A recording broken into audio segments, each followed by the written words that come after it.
따라할까요? 머무는 신앙에서 자라는 제자로. 네. 여러분 양육 받읍시다, 훈련 받읍시다, 제자 훈련 많이 들어봤잖아요. 요즘 제자 훈련이라는 단어를 들으면 여러분 마음이 어떻습니까? 어떤 분에게는 은혜로 다가오는 단어일 수 있고요. 어떤 분에게는 부담으로 다가올 수 있는 단어가 있어요. 그래 이번 기회에 다시 한번 깊이 하나님 만날 수 있는 그런 훈련 과정을 통해서 내 신앙이 성장하고 좀 더 깊어졌으면 좋겠다 하는 마음을 갖고 이제 받아들여지는 마음도 있는가 하면 여전히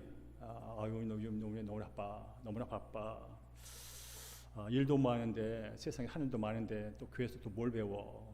내가 교회 다닌 지 20년, 30년이 됐는데 10년이 됐는데 또 뭘 뭐 그렇게 이제 반응하는 분들이 있을 수 있다는 것이죠. 저는 충분히 이해를 합니다. 충분히 그럴 수 있다고 생각합니다. 그러나 오늘 제가 말씀드려서 여러분에게 전하고 싶은 것은 그런 거죠.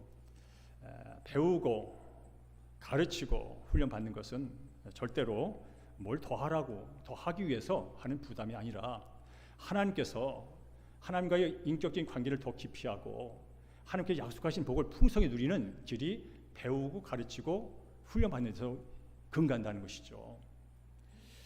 여러분, 우리는 예수님을 따르는 제자로 말합니다. 여러분, 예수님의 제자가 누굽니까?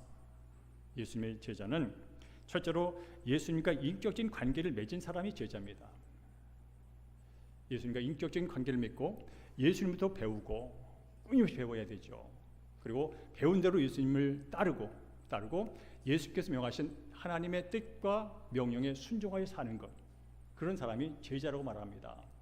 예배를 드리는 사람은 예배를 드리는 사람이고요. 제자가 누구냐면 하나님께 예배를 드리고 하나님께 배워서 하나님의 뜻대로 살아내고 또 하나님의 명령에 순종하여 열매를 맺는 사람을 제자라고 말한다는 것이죠. 그래서 이 제자는 하루아침에 되지 않습니다. 예배자는 하루아침에 될 수 있어요. 예배 자리에 나오면 되니까. 그러나 제자는 하루아침에 되지 않습니다. 그래서 그런 말 있죠. 제자는 태어나지 않는다. 제자는 철저한 훈련을 통해서 만들어진다라는 것이죠.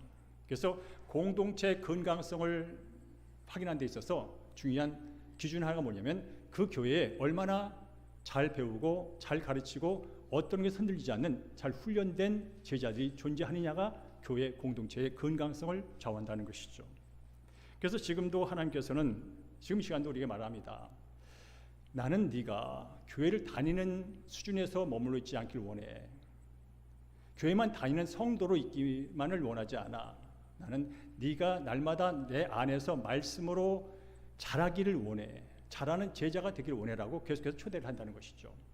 그러면서 여러분 스스로 생각해 보세요. 요즘 나는 하나님과의 인격적인 관계 안에서 계속해서 자라고 있는 사람인가? 아니면 머물러 있는 사람인가? 자라는 것이 부담스럽고 자라는 것이 꺼려지고 옛날 것으로 계속해서 예배자로 머물러 있는 사람인가를 돌아볼 필요가 있다는 것이죠. 뭘 더 하라는 게 아닙니다. 내가 정말 날마다 죽을 때까지 그 위대하신 초월적인 하나님의 영광스러운 그 지혜와 지식과 능력을 날마다 배워가면서 자라고 있는 존재는 이건 너무나 중요하기 때문에 그렇습니다. 여러분, 그런 말이 있습니다. 성장 없는 신앙은 종교 생활에 머문다. 성장 없는 신앙은 종교 생활에 머문다. 올코름의 얘기를 하는 게 아니에요. 그래서 그분에 대해서 한번 우리가 고린도전서 3장 1절 통해서 점검해 보겠습니다. 고린도전서 3장 1절 말씀 읽어볼까요? 시작. 형제들아, 내가 신령한 자들을 대함과 같이 너에게 말할 수 없어서 육신에 속한 자 곧 그리스도 안에서 어린아이를 대함과 같이 하노라 라는 말이 있습니다. 여러분, 사도 바울이 고린도 교회 성도들에게 편지를 쓰는 거예요. 그런데 뭐라고 말하냐면 충격적인 말을 하는 거죠. 너희는 아직 어린아이 같다는 거예요. 어린아이 성도 같다는 거예요. 육신에 속한 자 같다는 거예요. 어린아이 같다, 육신에 속한 자. 이 말은 믿음이 없는 게 아니에요. 예배를 안 드린다는 말이 아니에요. 교회를 안 다닌다는 말이 아니에요. 말씀을 좀 모른다는 말이 아니에요. 삶의 깊이가 말씀에 근거하여 삶의 깊이가 예수님과 관계 인격인 교제 속에서 성숙이 일어나지 않는다는 거예요. 여러분, 어린아이의 특징과 육신에 속한 자의 특징이 뭐냐면 한마디로 자기 중심성입니다. 어린아이는요, 내가 싫으면 안 해요. 내가 불편하면 안 해요. 내가 맛없으면 안 먹어요. 내가 못하면 피해요. 이게 어린이의 특징입니다. 그리고 상당히 이기적이죠. 어린이 같다 육신에 소속했다는 것은 예수를 주인으로 모시면서도 여전히 내가 주인 돼서 하나님을 통제하는 삶이에요. 하나님을 통해서 뭔가 덕보는 일에는 내가 관심이 있지만 하나님을 위해서 내가 뭐 하는지는 너무 피곤하다는 거죠. 이게 육신에 속한 자의 특징입니다. 그래서 내가 하고 싶은 대로 마음 가는 대로 예배드리고 내가 하고 싶은 대로 마음 가는 대로 사역을 했다 말았다 계속 들락날락되는 거예요. 이게 바로 어린이 육신에 속한 자라는 뜻이에요. 여러분 자랄 때 자라고 성장할 때 성장해야 합니다. 그러지 못할 때 바라보는 사람이 안타깝죠. 여러분 부모님이라면 예를 들어서 아이를 낳는데 나이가 먹어 가는데 키가 안 자라. 나이가 먹어 가는데 지식이 안 자라. 나이가 먹어 가는데 지혜가 안 자라. 나이가 먹어 가는데 성품이 안 자라. 이걸 바라보는 엄마 아버지의 마음은요 그야말로 답답함을 넘어서 안타까움이고 슬픔입니다. 하나님 바라볼 때 마찬가지입니다. 예수 믿고 구원받은 사람이 그것으로 구원받으면 끝난 게 아니라 구원받았으니 이제 하나님 백성답게 살아야지. 하나님 백성답게 더 넓고 위대한 일을 경험하며 복을 누리며 살아야지 라고 말하며 그 자리에 초대하고만 아니에요. 난 여기가 됐어요. 부담스러워요. 나는 공부를 못해요. 나는 바빠요. 라면서 계속 그 자리에 있는 성도를 바라볼 때 하나님 말씀이 찢어진다는 거죠. 이미 좋은 길이 열려 있는데 더 확장된 길이 준비되어 있는데 더 풍성한 게 예비되어 있는데 그걸 바라보지 못하고 지금 당장 눈에 보이는 편리와 눈에 보이는 것에 매여서 살아가는 그 성도를 바라볼 때 하나님 마음이 그렇게 좋지가 않다는 것이죠. 그렇습니다. 여러분 잘하지 못하면요 어떤 일이 벌어진지 아세요? 어려운 문제를 만나면 흔들리고 넘어진다는 거예요. 어려운 문제를 만나면 고난 앞에 흔들리고 넘어진다는 거예요. 왜? 이겨낼 해석할 힘이 없어서 그래요. 그래서 예배를 여러분이 참석하는 건 너무나 중요한 일이에요. 그러나 예배와 훈련의 균형성이 있을 때 건강하게 자랄 수 있다는 것이죠. 여러분 왜 사람들이 예수를 믿다가 교회를 다니다가 그저 종교 생활 같은 데로 빠진지 아십니까? 영적인 근력이 없어 그래요. 영적 근력이 없어서. 예를 들어서 여러분들이 이제 근력 운동을 짐에 가서 스포츠 그 센터에 가서 열심히 근력 운동을 했단 말이에요. 근데 예를 들어서 일이 너무나 바빠. 근력 운동을 할 시간이 없어. 한 2달 여러분 그 근력 운동 안 해보세요. 또 저같이 병이 들어가지고 병원에서 한 20일, 30일을 누워 있어 보세요. 허벅지 근육이 다 빠집니다. 엉덩이 근육이 다 빠집니다. 어떤 일이 벌어진지 아세요? 계단 몇 개 올라가는 것도 허덕입니다. 숨이 차요. 왜 그럴까요? 근력이 빠져서 그래요. 신앙도 마찬가지입니다. 말씀과 기도의 성령의 근력으로 우리가 준비되어 있지 않으면 조그만 문제를 만나도 조그만 사명 앞에 조그만 말 앞에 우리는 털떡털떡 넘어지고 만다는 거예요. 그래서 우리가 약한 것은 다른 데 있지 않습니다. 훈련을 받지 않아서 그렇다는 거예요. 훈련이 없으면 근력이 생기지 않습니다. 근력이 없으면 늘 평지만 편한 데만 있어야 안전하니까 그 자리에 있는 겁니다. 그러면서 하나님은 지금 이 시간도 예배자로 우리를 부를 뿐 아니라 예수님의 제자로서 훈련 자리로 날마다 부르신다는 거예요. 뭘 더 시키기 위해서? 아니라는 거지요. 너에게 그 훈련을 통한 엄청난 보이지 않는 유익이 앞에 있어. 근데 그 유익은 아무나 갖는 건 아니야. 훈련된 자가 누릴 수 있는 길이기 때문에 우리를 초대한다는 것이죠. 자, 함께 우리 한번 에베소 4장 12절 13절 말씀 읽어볼까요? 시작. 이는 성도를 온전하게 하여 봉사일을 하게 하며 그리스도의 몸을 세우려 하십니다. 우리가 다 하나님의 아들을 믿는 것과 아는 일에 하나가 되어 온전한 사람을 이루어 그리스도의 장성한 분량이 충만한 데까지 이르리니라고 말씀합니다. 이 본문은 영적인 이제 교회 지도자리 있잖아요. 이 지도자리를 세웠어요. 세운 목적은 뭐냐면 바로 그들이 그 다른 성도들을 제자 훈련시켜서 이렇게 만들도록 하는 그런 본문의 내용입니다. 좀 더 들어가면 제자 훈련의 목적이 여기에 있는 거예요. 우리가 배워야 하는 목적이 있는 겁니다. 왜 배웁니까? 온전해지려고 배우는 거예요. 여기서 흐트러진 것들이 말씀과 훈련을 통해서 하나하나 체계를 잡고 질서를 잡고 나갈 수 있도록 하기 위해 배우는 겁니다. 그럼 우리가 뭔가를 배우고 뭔가를 알아야 사역을 할 수 있어요. 한 나라 의를 위해서 봉사에 쓰임 받을 수 있단 말이죠. 근데 그 전에 뭐라고요? 먼저 배움과 훈련이 전제되어 있는 것이죠. 훈련과 배움이 없으면 우리는 뭐가 기준인지 뭐가 질서인지를 몰라요. 그냥 내가 생각되는 게 질서고 내가 마음에 드는 게 규모예요. 그러나 특별히 하나님의 백성으로서 어떻게 온전해지는가 하는 것은 말씀과 훈련 통해서 정리가 된다는 거죠. 결국 우리가 온전해져서 하나님 백성답게 되어서 봉사일 할 때 뭐가 됩니까? 몸된 교회가 세워지는 거죠. 믿음을 갖고 배우고 예비하고 하나님께서 나를 이곳에 이러려고 보내셨구나 하는 소명의식을 갖고 사명감을 갖고 움직일 때 교회는 세워지는 거예요. 그게 바로 목적이라는 거죠. 그리고 궁극적인 목적이 뭐냐면 그리스도의 장수한 분량까지 충만하게 이르는 것, 바로 훈련을 통하여 배움을 통해서 충만한 거기에 이루게 되는데, 그리스도의 장수한 분량이 무슨 뜻이냐면 예수를 닮아간다는 거예요. 사실 우리의 궁극적인 목표는 예수를 닮아가는 겁니다. 예수님의 성품을 닮아갑니다.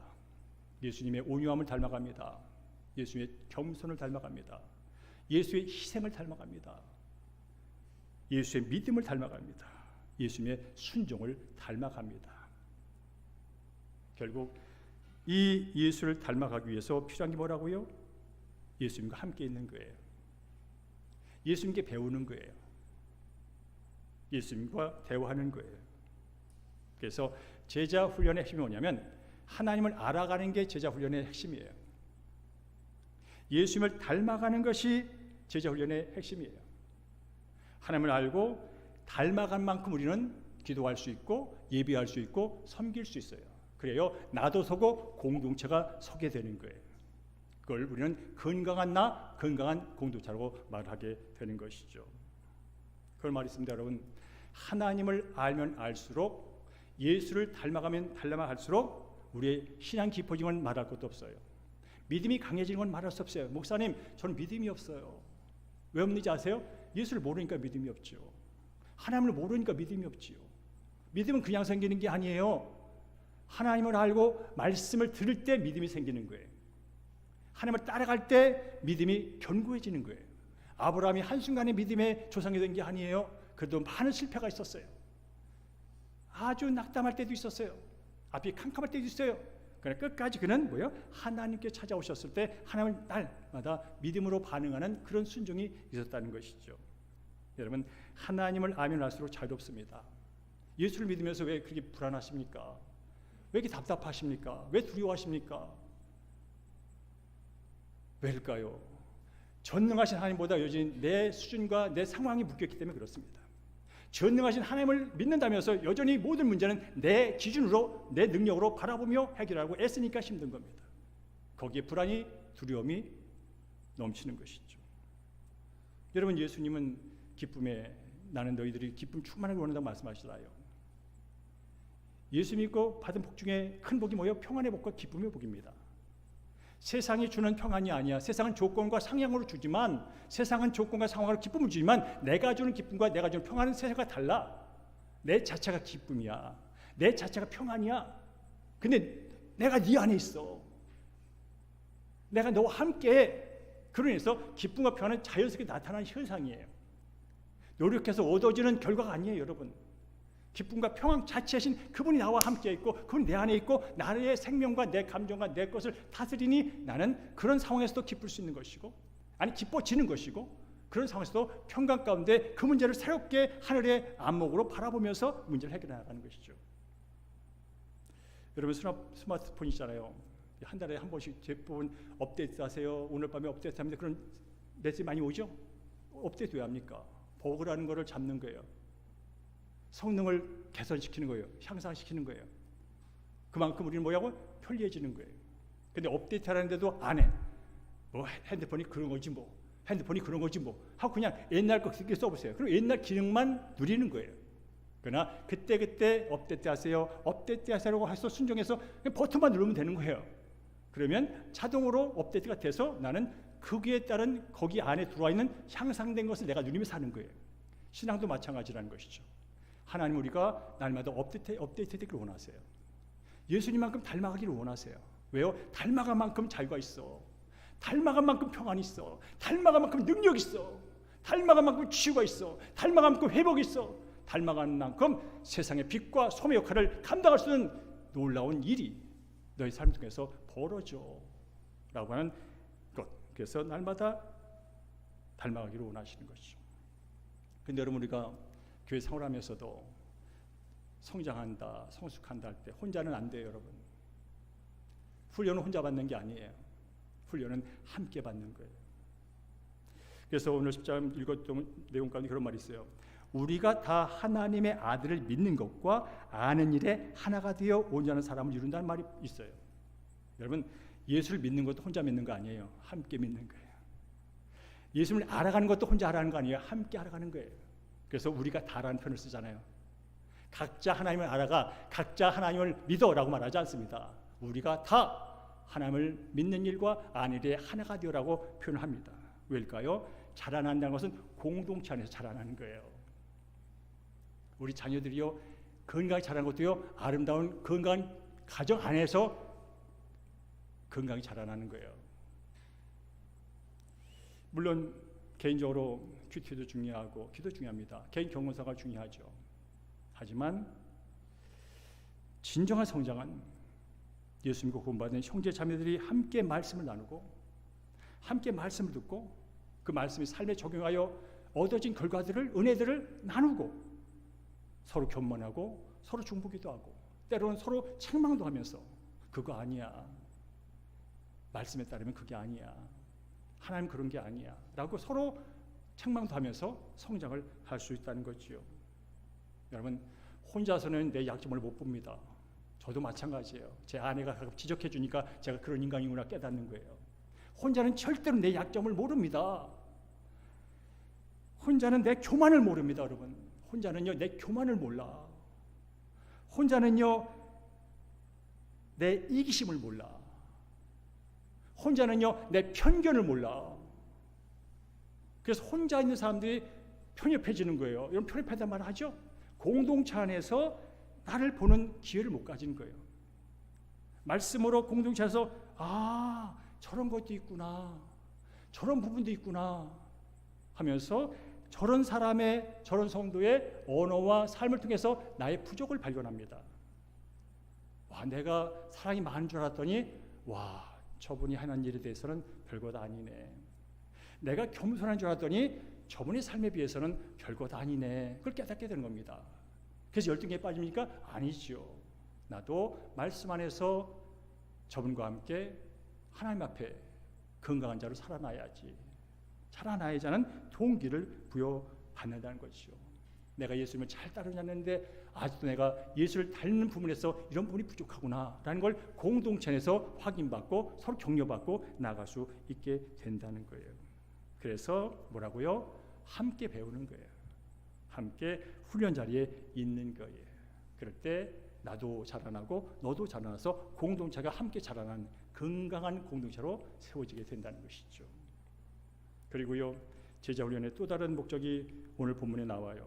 14절 15절 말씀 함께 읽어볼까요? 시작. 이는 우리가 이제부터 어린아이가 되지 아니하여 사람의 속임수와 간사한 유혹에 빠져 온갖 교훈의 풍조에 밀려 요동하지 않게 하랍니다. 오직 사랑 안에서 참된 것을 하여 범사에 그에게 자랍지라는 말씀이 있습니다. 여기 또 어린아이가 나옵니다. 어린아이의 특징이 뭘까요? 아직 성숙하지 않다는 거예요. 지식이 부족하다는 거예요. 경험이 부족하다는 거예요. 그러니까 사람의 속임수, 간사, 유혹, 이게 진짜인지 가짜인지 잘 분별이 안 되는 거예요. 여러분, 교회 생활을 오래 했어도요, 이단에 빠지는 사람이 한둘이 아닙니다.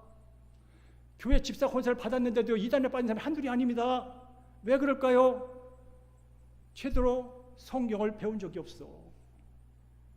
종교 생활을 했어. 근데 어떤 사람이 어느 교회를 다니는데 뭘 하는데 저렇대. 너도 거기 가면 복을 받고 거기 가면 달라진다는 거예요. 그놈의 교회를 다닐 때는 내가 달라진 게 없어. 그놈의 교회 다닐 때는 내가 복을 받은 게 없어. 근데 거길 가면 된다는 거예요. 혹해서 가는 거예요. 분별이 안 되니까. 그리고 온갖 교훈의 풍조에 요동친대잖아요. 여러분, 흔들린다는 거예요. 여기서 이러면 이리 흔들리고 저래서 저러면 흔들리고 왔다 갔다 하는 거예요. 예수 믿어도. 말씀의 기준이 팍 서가지고 말씀에 내 인생에 뿌리를 빵 내리고 저기 오면 저건 저거구나, 이건 이거구나, 분별력이 없는 거지요. 그러니까 흔들리다가 뿌리가 뽑혀서 떠나기도 하고 헤매고 있는 거지요. 그러니까 우리가 배워야 한다는 것이고 훈련을 해야 한다는 것이에요. 여러분, 훈련한 사람은 넘어져도 일어납니다. 근데 훈련이 없는 사람들은요, 넘어지면 그냥 넘어져 있습니다. 여러분, 며칠 전에 지금 밀라노에서 동계올림픽이 열리고 있습니다. 우리 최가원 선수 많이 보셨죠? 봐도 재밌죠? 봐도 감동적이죠? 스노보드 뭡니까? 하프파이프. 그 친구가 1차원에서 높이 떴다가 떨어지면서 걸려가지고 앞으로 고꾸라졌어요. 몇 분을 일어나지 못했어요. 끝났구나. 와, 안타깝다. 얼마나 고생했는데 허리가 부러져도 그걸 이기고 난 청년인데 와, 이거 끝나면 그랬대요. 근데 일어났어요. 일어나가지고 2차를 합니다. 2차 때 또 실수를 합니다. 3번의 기회 중에 2차를 실수합니다. 근데 1차 때 뭐라고? 부상 상태입니다. 근데 그가 다시 3차에 나섭니다. 3차에 나서 뭡니까? 깨끗하게 자기가 훈련한 것. 물론 완벽하게 100% 못했지만 해냅니다. 결국 금메달을 땄습니다. 저는 그걸 보면서 여러분, 일단 국가대표가 된다는 것은 훈련을 많이 했다는 뜻이에요. 아무나 되지 않습니다. 실력만 있다고 되지 않습니다. 끝까지 훈련한 사람이 그 자리에 서 있는 겁니다. 자, 금메달을 따는 것, 시련이 왔습니다. 넘어졌습니다. 무릎이 다쳤습니다. 그것도 2번이나 실수했습니다. 포기하고 있습니다. 아, 벌써 못한다고 말할 수 있는 시간입니다. 근데 그는 꾸역꾸역 또 올라갔습니다. 눈물을 펑펑 쏟으면서 그 자리에 또 섰습니다. 그리고 다시 그 런에 뛰어들었습니다. 결국은 깨끗하게 소화했습니다. 그럼 이거 어떻게 가능한지 아세요? 운이 좋아서 그럴까요? 아닙니다. 훈련이 거듭된 훈련의 결과입니다. 한번 습관의 결과입니다. 마음 먹어서 된 게 아니에요. 결단해서 된 게 아니에요. 훈련이 거기서 그 상황에서 그냥 자연스럽게 나타난 결과예요. 그래서 신앙생활도 마찬가지라는 거죠, 여러분. 훈련은 하나님의 은혜가 내 삶에 습관화되는 거예요. 습관화되지 않으면요, 변덕쟁이가 되는 거예요. 좋은 것이 습관화되지 않으면 좋고 나쁨이 계속 왔다 갔다 하는 거예요. 근데 좋은 것으로 완전히 내 삶이 딱 습관이 돼버리면 어떤 상황이 와도 그 길을 가는 거예요. 내 좋은 것을 뺏으려고, 내 좋은 것을 가져가려고, 나를 넘어뜨리려고 어떤 게 와도 여러분 그 자리를 버텨낼 수 있는 거예요. 결국은 승리를 하게 된다는 것이죠. 여러분, 우리 부모님들은 아이들을 훈련시키잖아요. 공부도 시키고 훈련도 시킨다고요. 공부만 잘하고 인생을 사는 게 아니에요. 공부와 함께 인생의 훈련이 동반됐을 때 인생을 멋지게 살아낼 수 있는 거예요. 많은 사람들이 공부만 시켜. 근데 공부는 잘했는데 인생이 녹록지 않은 삶이 얼마나 많은지 모릅니다, 여러분. 부모도 자녀를 공부시키고 훈련을 함께 시킵니다. 태도 훈련도 시킵니다. 성품 훈련도 시킵니다. 다른 사람을 어떻게 대하는지도 시킵니다. 말은 어떻게 하는지도 시킵니다. 어미 올 때를 어떻게 감당하는지도 다 시키는 겁니다, 여러분. 안 시켜주고 공부만 시켰으면 뭐라고요? 조금만 와도 엄마한테 전화하는 겁니다. 조금만 힘들어도 엄마한테 전화한 겁니다. 그럼 엄마가 헬리콥터 타고 가서 또 그걸 챙겨주는 겁니다. 그거는 진정한 교육이 아닙니다. 여러분, 예배는 심장과 같습니다. 예배는 심장 같아요. 그래서 하나님의 영광이 우선인 예배 공동체가 우리 공동체잖아요. 근데 훈련은 뭐라고요? 혈관 같은 거예요. 여기서 심장에서 아무리 피를 뽑아내도 혈관이 딱 막혔잖아요. 그럼 죽은 인생이나 똑같은 거예요. 죽은 몸이나 똑같은 거예요. 심장이 박동해서 퍽퍽할 때 여기 피가 혈관을 통하여 뻥 뚫린 혈관을 통해서 흘러갈 때 이 몸이 건강한 거예요. 난 예배로 다 됐어. 물론 뛰긴 뛰죠. 근데 흘러가질 않아. 멈춰 있다고요. 여러분, 예수의 생명이 내 안에서 펑펑 뛰고 예수의 지혜와 능력이 내 안에서 펑펑 뛰고 그것이 혈관을 통하여 훈련을 통하여 흘러갈 때 거기에 변화가 일어나는 거예요. 변화 얘기를 제가 가끔 합니다. 변화가 복이라고요. 변화가 기쁨이라고요. 변화한 만큼 인생은 풍성해지는 것이라고요. 그런데 어떻다고요? 그 생명의 말씀이, 능력의 말씀이 나의 훈련 동안 혈관을 통하여 내 곳곳의 삶의 영역에 흘러갈 때 거기에 치유와 변화와 회복과 능력과 그리하여 세상에 선한 영향을 미치는 그런 인생을 살게 된다는 것이죠. 그런 면에서 제자 훈련은 우리 사랑하는 성도님을 더 바쁘게 만들려는 게 아니에요. 제자 훈련은 우리 성도님을 더 피곤하게 만드는 게 아니에요. 온전하게 하여 뭐라고요? 하나님께서 약속하신 그 아름다운 것들, 삶의 모든 영역에서 겉들 없이 살아내고 나눠주고 느끼고 할 수 있는 통로로서 우리에게 하나님께서 초대하는 자리라는 거예요. 여러분, 세 번째로 따라할 거예요. 받은 것을 나눠주고 전수할 때 성장은 완성된다. 우리 함께 오늘 읽었던 본문을 다시 한번 읽겠습니다. 시작. 너는 그리스도 예수 안에 있는 은혜 가운데서 강하고 또 내가 많은 증인 앞에서 내게 들은 바를 충성된 사람들에게 부탁하라. 그들이 또 다른 사람들을 가르칠 수 있으리라고 말씀합니다. 지금 믿음의 아버지인 사도 바울이 믿음의 아들인 디모데에게 편지를 쓰는 겁니다. 내 아들아, 내 아들아. 이 참 멋진 표현입니다. 사도 바울과 디모데가 같은 집안 형제자매 아닙니다. 성도들하고 나이도 다르고 다 다른 사람입니다. 그런데 사랑하는 내 아들아 라고 말합니다. 영적인 인격적인 관계죠. 복음 안에서 예수 안에서 맺어진 새로운 관계를 말하는 것입니다. 그러면서 하는 얘기가 그리스도 예수 안에서 은혜 가운데 강하라고 말합니다. 여러분, 예수 믿고 구원받아 사는 사람들은 강해야 돼요. 뭐에 대해서? 죄에 대해서, 유혹에 대해서 이기려면 강해야 돼요. 세상이 그렇게 만만치 않아요. 죄라는 게, 유혹이라는 게 그렇게 쉬운 게 아니에요. 말씀으로 무장됐을 때, 강할 때 우리는 그 악한 것들을, 죄를 이기며 한 발 한 발 나가는 거예요. 그러려면 어떻게 한다고요? 은혜 안에 있어야 돼요. 은혜 안에 있다는 게 뭐예요? 주님과 함께 있어야 돼요. 주님께 붙어 있어야 돼요. 그럴 때 붙어 있는 자체가 강한 것이고, 그걸 통하여 우리는 세속의 세상의 어려운 것들을 이겨낼 수 있다는 것이죠. 그러면서 바울 말합니다. 강할 뿐 아니라 또 네가 해야 할 게 있어. 너도 나한테 배웠지. 살아보니까 살만하지. 복음의 위대성을 네가 알겠지. 하나님의 사랑을 네가 알겠지. 오늘 죽어도 영원히 사는 그 복이 뭔지 알겠지. 그러면 나눠줘야지. 가르쳐줘야지. 그리고 너한테 배운 또 충성스러운 사람이 또 누군가에 가르친다면 위대한 복음의 역사가 이어지는 거야. 너는 그걸 위해서 먼저 부름 받은 거야. 먼저 배움을 가진 거야. 먼저 훈련을 받은 거야. 라고 말을 하는 거예요. 그래서 제자도의 흐름을 말해줍니다. 바울 1세대, 디모데 2세대, 그 교회에 있는 충성된 사람들, 우리 교회 장로님, 권사님, 집사님들, 충성들, 그 다음에 그 우리 교회 장로님, 권사님, 집사님이 또 다른 우리 평신도, 갓 들어온 새신자들, 또 밖에 있는 어떤 누구를 내가 배운, 내가 받은 은혜를 전수해 줄 때 거기에 교회가 온전해지고 성숙해지는 거죠.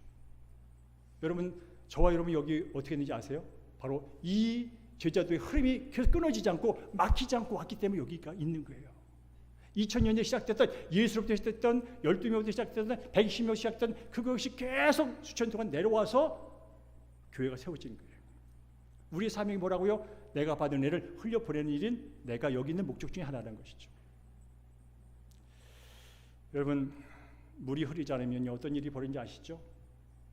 고인물은 썩는다 들어보셨죠? 고인 건 썩게 돼 있어요. 아무리 내가 신앙생활에서 수많은 설교를 들었고 수많은 퀴트를 했고 수많은 봉사를 했어도 고여 있으면 썩은 거예요. 그것을 우리는 죽은 신앙으로 말합니다. 말은 그럴듯하죠. 교회가 어떻다 말은 그럴듯하죠. 근데 내게 받은 은혜가 흘러가지 않으면 그것은 죽은 거나 마찬가지라고 성경은 말을 하고 있다는 거예요. 여러분, 내가 받은 것을 다른 사람들에게 나눠줄 때 놀라운 일이 일어납니다. 흘러갈 때, 생명수가 흘러갈 때 생명의 역사가 일어나는 것입니다. 여러분도 오늘도 말씀 드리면서 혹시 그래도 난 여전히 부족해. 나는 아직 신앙의 연륜이 짧아. 난 아직 집사가 아니야. 난 아직 권사가 아니야. 난 아직 장로가 아니야. 난 아직 목사가 아니야. 라고 그러면서 여전히 그 자리에 머무르기를 원하시는 분 계십니까? 그런 분들에게 이렇게 말씀드리고 싶습니다. 우리는 완벽해야 나눌 수 있는 게 아닙니다. 전문적이야 나눌 수 있는 게 아닙니다. 내가 남보다 조금 더 먼저 알았고 내가 조금 더 남보다 은혜의 깊이가 좀 있다면 얼마든지 우리는 나눔의 통로로 사용될 수 있다는 것입니다. 왜냐하면 그것조차 하나님이 쓰이는 도구이기 때문에 그렇습니다. 내가 하려고 하면 부담스럽습니다. 내가 하려고 하면 내가 평가받고 싶어서 피하고 있습니다. 그러나 나 같은 이 존재도 하나님이 이런 걸 쓰실 수만 있다면 그게 내게 은혜지 라고 하는 마음이 있을 때 거기에 생명의사가 일어난다는 것이죠. 여러분 따라할까요? 신앙의 전수는 내가 받은 하나님의 은혜를 흘려보내는 것이다. 오늘 바울은 디모데에게 가르쳐달라는 표현을 썼지만 가르치라는 말도 부담스럽잖아요. 영광스러운 말이에요. 사실은 가르치라는 건 영광스러운 일이에요. 아무나 하는 일은 아니기 때문에. 가르치는 건 특권이에요. 그러나 부담스럽잖아요. 준비되지 않은 사람에게는. 그래서 저는 흘려보내는 것하고 좀 쉽게 표현을 한 거예요. 내가 주를 바른 영적인 것이든 육적인 것이든 물질적인 것이든 시간적인 것이든 재능에 관한 것이든 나를 통하여 흘러간다면 결국 누군가는 살아날 것이고 그리고 그 자리가 예수의 향기와 아름다운 하나님의 이름이 드러날 것이고 그러여 하나님의 영광이 된다는 것이죠. 제가 이런 말 써놨습니다. 은혜는 저장하면 탁해지고 흘려보내면 맑아진다. 여러분 은혜를 많이 받잖아요. 그렇죠? 성경 읽는 이 자체가 은혜 아닙니까 여러분? 근데 은혜를 많이 받았는데 불구하고 계속 뭔가 갈증이 떠나질 않는 거예요. 계속 답답함이 사라지지 않아. 은혜 자리를 찾아가는데도 불구하고 수옥 같은 설교를 유튜브를 통해서 수많은 날고 기는 목사의 설교를 들어도 답답해. 퀴트를 하고 공소리 설교를 들어도 그래도 답답해. 왜 그럴까요? 저장되게 있기서 그래요. 내 안에만 그 생명이 갇혀 있어 그런 거예요. 생명은 나가고 싶다. 나는 너를 통해 나가고 싶다. 라고 말하는데 불구하고 여전히 나는 부족해. 나는 부족해. 나는 더 가져야 돼. 그러다 보니까 뭐라고요? 많이 가져도 부족한 거예요. 그런데 뭐라고요? 내가 받은 작은 것을 흘려보내면 내 마음이 맑아져요. 내 마음이 시원해져. 와, 이게 신비하니까. 사람 세상은 더 가져야 맑아지고 세상은 더 가져야 편안해지고 더 가져야 든든해진다고 하는 것 세상의 논리지만 성경은 다릅니다. 네가 받은 은혜 흘려보내면 거기에 정결함이, 거기에 성결함이, 거기에 맑음이, 거기에 깨끗함이, 거기에 시원함이 있어. 저는 우리 사랑하는 대형교회 성도님들이 신앙은 소유가 아니라 흐름이라는 그 말씀을 기억하고 지금까지 내가 많은 걸 받았던, 적게 받았던 흘려보내는 여러분 되기를 주님으로 축복합니다. 그러면 어떻게 한다고요? 작은 것부터 시작을 하는 거예요. 여러분 작은 것부터 시작을 하는 거예요. 지금 우리는 공동체 성령기를 하고 있습니다. 잘하고 있습니다. 말씀을 들어야지요. 말씀을 봐야죠. 말씀을 들어야지요. 그래야 믿음이 생기지요. 그래야 하나님의 뜻을 알지요. 그리고 뭐합니까? 우리 교회는 새가족반이 있어요. 새롭게 교회를 등록하면 교회가 뭔지, 구원이 뭔지, 인간이 뭔지, 하나님이 뭔지, 죄가 뭔지를 알려줍니다. 그리고 다음 단계로 양육훈련을 받습니다. 한마디로 학교 들어가는 겁니다. 초등학교, 중학교 들어가서 배우는 것처럼 배우는 겁니다. 1 더하기 1은 2야. 5 더하기 5는 10이야. 그거 배우는 거예요. 그래서 믿음이 생기는 겁니다. 그런 다음에 이제 이론적으로 교리적으로 배웠다면 이게 삶으로 적용이 되잖아요. 흘러가야 되잖아요. 그걸 우리 훈련이라고 말합니다. 알고 있는 지식이 나로 머릿속에 남아있는 것이 아니라 내야만 저장된 것이 아니라 이것이 남을 살리는 자리로 내려가도록 하는 게 훈련입니다. 그리고 뭐라고요? 목장 모임이 있습니다. 혼자 못 자랍니다. 혼자 안 됩니다. 그래서 공동체 붙어 있어야 하는 겁니다. 목장 예배에서 여러분 세상 얘기 많이 할 수 있어요. 지난주에 우리 목자 중에 그 카톡방에 그런 기도를 썼더라고. 어느 분이 내가 청년 때 목장 모임에 리더였는데 목장 모임하면서 말씀 중심으로 나누지 못하고 인간 중심으로 나누는 걸 회개합니다 하고 그런 글을 기도를 쓴 우리 집사님이 계셔요. 물론 맞아요. 목장 모임 때 인간적인 얘기, 세상 얘기, 정치 얘기 하면 좋지요. 근데 그건 한두 끝도 없습니다. 밑빠진 독에 물 붓깁니다. 인간적인 얘기 해도 말씀에 근거하여 예수를 통해서 그 말을 해야만 그게 실제로 살아있는 생명이 됩니다. 말씀 없이, 예수 없이 여러분이 생각한 정치 얘기, 여러분이 생각한 경제 얘기, 여러분이 생각한 감정 얘기 백날 해봐야 지나고 나면 아무것도 아닙니다. 집에 돌아갈 때 더 쓸쓸함만 남을 뿐입니다. 내가 이러려고 교회까지 왔나? 그건 교회 아니어도 얼마나 할 수 있는데. 거기에 메인 분들을 여러분 돌이키십시오. 모든 모임은 예수와 말씀을 통해서 나온 걸 나누는 게 교회의 모임입니다. 그럴 때 생명이 있습니다. 그렇지 않고는 순간의 기쁨이 있을 수 있지만 순간에 내 주장과 내 생각, 감정을 나눠서 나도 뭔가 했어라는 순간에 자부심을 쓰지 못지만 교회를 떠나는 순간 찝찝합니다. 말씀 없이, 예수 없이 걸러 나온 것들은요 그런 거예요. 근데 그런 함정에 빠지면 정말 안 좋습니다. 교회 공동체가 흐려집니다. 두 번째로 여러분 말했잖아요. 어떻든 간에 누군가요, 집사님 함께 이번에 성경 공부 좀 해봅시다. 집사님 이번에 함께 기도해 봅시다 하면요, 특별하지 않으면 함께 해보세요. 여러분 아세요? 왜 바쁜지 아세요? 우선순위가 잘못돼서 바쁜 거예요. 결국은 우선순위에 시간을 내는 게 중요합니다. 여러분 하나님의 영광이 우선순위라면, 하나님의 인생의 주인이고 우선이라면 그분을 아는 일에 모든 걸 먼저 시작하세요. 그의 나라와 의를 먼저 구해라. 그러면 이 모든 것이 더해진다는 말이 그냥 있는 말이 아닙니다. 인생의 가장 중요한 것에 네 시간을 드리고 네 관심을 드리고 네 정성을 드릴 때 다른 건 따라오는 거야. 근데 우리는 뭡니까? 아니잖아. 따라오는 것을 인생의 목표로 삼고 살려니까 지치고 힘들고 원망하고 불평하고 두렵고 그런 것이죠. 그리고 뭡니까? 세 번째로 배운 것을 실천하고 나누어 전수하는 것. 이게 바로 저 여러분이 오늘도 예배하는 목적 중에 하나입니다. 예배하면 드리고 은혜 받았어 하고 또 내 마음대로 사는 게 아니라 오늘 받은 은혜를 말 한마디라도 표정 하나라도 내 삶 가운데 주변 가운데 나타내는 삶, 그리고 예수 그리스도의 생명의 복음을 누군가에게 전해주는 삶. 그럴 때 진정한 나의 가치 다시 한번 확인할 수 있게 되고 나로 말미암아 하나님의 영광을 받을 뿐 아니라 누군가 새로워지는 생명의 역사가 일어날 줄로 믿습니다. 여러분 우리 대형교회가 그런 교회가 되기를 주님으로 축복합니다. 제가 말했잖아요. 우리 교회는 시설을 자랑하는 교회가 아니라고, 프로그램을 자랑하는 교회가 아니라고, 숫자를 자랑하는 교회가 아니라고. 여러분 대형교회 다니는 성도들 얼마나 자부심 많은지 아십니까? 나는 사랑의 교회 다니는데, 나는 온누리 교회 다니는데, 나는 여의도 순명교회인데. 그런 사람 여러분 저를 만날 때마다 수없이 만납니다. 그런데 소망은 그래서 뭐? 근데 뭐?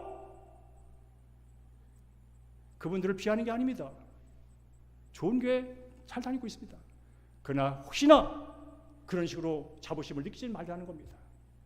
자부심은 딱 하나입니다. 예수 그리스도. 교회가 크든 작든, 교회가 돈이 많든 없든, 숫자가 많든 적든 우리 교회 성도들은 예수로 충만해.